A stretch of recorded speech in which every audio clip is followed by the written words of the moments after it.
PR পদ্ধতি মূলত আমরা কেন দাবি করছি সেটা হচ্ছে স্বাধীনতার পর থেকে আজ 53 বছরে যতগুলো নির্বাচন হয়েছে এবং যেই পদ্ধতিতে নির্বাচন হয়েছে এই পদ্ধতিতে বাংলাদেশের সকল জনগণের ভোটের প্রতিনিধিত্ব হয় না। যেই পদ্ধতি বিদ্যমান ছিল এতদিন বা আছে, এই পদ্ধতিতে 30% বা 40% ভোট পেয়ে একটা দল সরকার গঠন করে এবং এই সরকার ক্ষমতায় চলে যায়, কারণ তারা অধিক সংখ্যক আসন পেয়ে সরকার গঠন করার কারণে তারা দিন দিন আস্তে আস্তে তাদের ক্ষমতা এত পরিমাণ বৃদ্ধি করতে করতে তারা একটা সময় ফ্যাসিস্ট হয়ে উঠে, যেটা আমরা আওয়ামী লীগের সময় দেখতে পেয়েছি। এই জন্য আমরা ইসলামী আন্দোলন বাংলাদেশ 2008 সাল থেকে পিআর পদ্ধতির নির্বাচনের দাবি করে আসছি।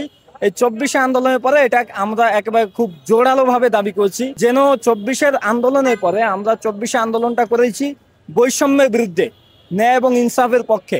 এজন্য 24 আন্দোলনের পরে যেন আর কোনো ভোটারের কোনো ভোট যেন নষ্ট না হয়, পচে না যায়, এজন্য আমরা পিআর পদ্ধতি দাবি করছি।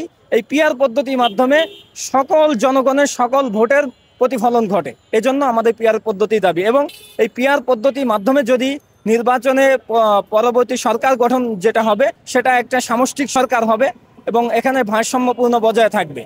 এখানে কেউ এককভাবে ফ্যাসিস্ট হয়ে উঠতে পারবে না। পিআর পদ্ধতি তো একেবারে বাতিল করা হয়নি, উচ্চ কক্ষে পিআর পদ্ধতি রাখা হয়েছে এবং ঐক্যমত কমিশন থেকে বলা হয়েছে যে নিম্ন কক্ষে যেই নির্বাচন ব্যবস্থা আছে সেইটাই থাকবে।